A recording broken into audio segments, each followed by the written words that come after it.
ইহুদিদের সরদার ইবনে সুরিয়া বিশ্বনবী মুহাম্মদ রাসূলুল্লাহ সাল্লাল্লাহু আলাইহি ওয়াসাল্লামের দরবারে অনেক ইহুদি সরদারদেরকে নিয়ে নবীজির দরবারে আসলেন। আসার পরে বললেন, ইয়া মুহাম্মদ, আমি আপনাকে তিনটা প্রশ্ন করব।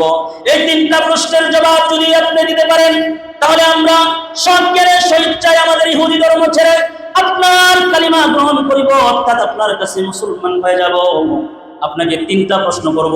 আল্লাহর নবী সাল্লাল্লাহু আলাইহি ওয়াসাল্লাম বললেন, ঠিক আছে, তোমরা তোমাদের তিনটা প্রশ্ন করো।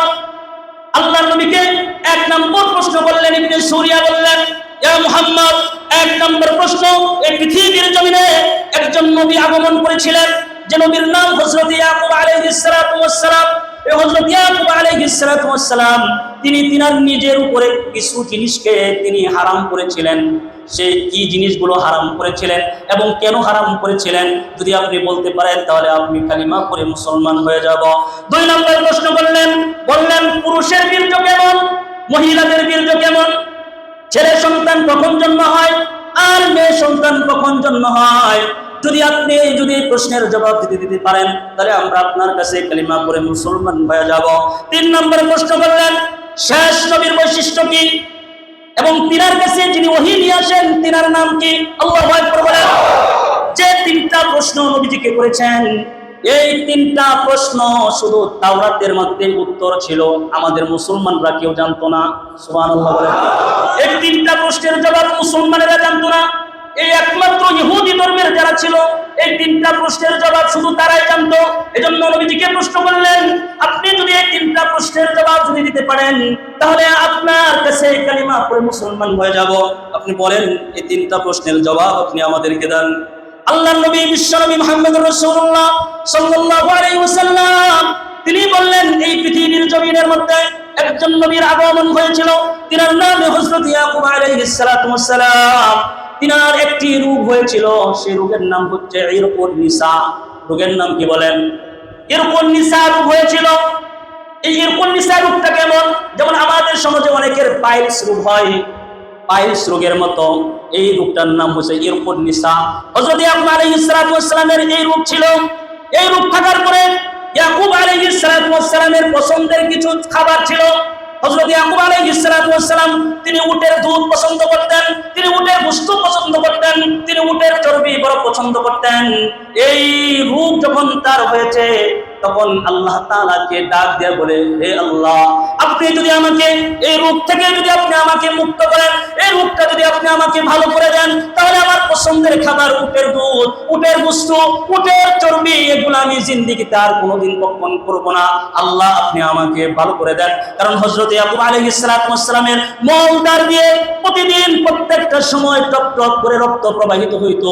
এই কষ্টের কারণে তিনি আল্লাহ তাআলার কাছে দোয়া করলেন, আল্লাহ আপনি যদি আমাকে ভালো করে দেন তাহলে আমি আপনার এই যে আমার পছন্দের খাবারগুলো উটের গোশত, উটের দুধ, চর্বি এগুলো আমি আর খাবো না, এগুলো ছেড়ে দিব। আল্লাহ রাব্বুল আলামিন হযরত ইয়াকুব আলাইহিস সালাতু ওয়াস সালামের দোয়াকে কবুল করলেন। কবুল করে আল্লাহ তাআলা হযরত ইয়াকুব আলাইহিস সালাতু ওয়াস সালামকে চিরতরে সুস্থ করে দিলেন। তখন তিনি সুস্থ হয়ে গেলেন। সুস্থ হওয়ার পরে ওই যে নিজের উপরে যে মান্নত করলেন, মান্নত করে বললেন এই গোশতগুলো আর আমি কোনোদিন খাবো না। সুস্থ হওয়ার পরে তিনি আর কোনোদিন উটের গোশত, উটের দুধ, উটের চর্ব কোনোদিন তিনি গ্রহণ করেন না। আল্লাহ রাসূল বললেন, আমি যে জবাব দিয়েছি বলো তোমাদের তাওরাত যে কিতাব হয়েছে সত্য করে বলো। বলে হ্যাঁ, আপনি যে প্রশ্নের জবাব দিয়েছেন আপনার প্রশ্নের জবাব সঠিক হয়েছে। দ্বিতীয় নম্বর প্রশ্ন করলেন, পুরুষের বীর্য কেমন, মহিলাদের বীর্য কেমন। আল্লাহর নবী আলাইহিস সালাতু ওয়াস সালাম বলেন, পুরুষের বীর্য হচ্ছে ঘন, দেখতে সাদা, আর মহিলাদের বীর্য হচ্ছে পাতলা, হলদে বর্ণের। সুবহানাল্লাহ। আল্লাহর নবী বীর্যের বর্ণনা দিলেন। তারপরে নবীজি বললেন যে ছেলে সন্তান কখন হয়, মেয়ে সন্তান কখন হয়।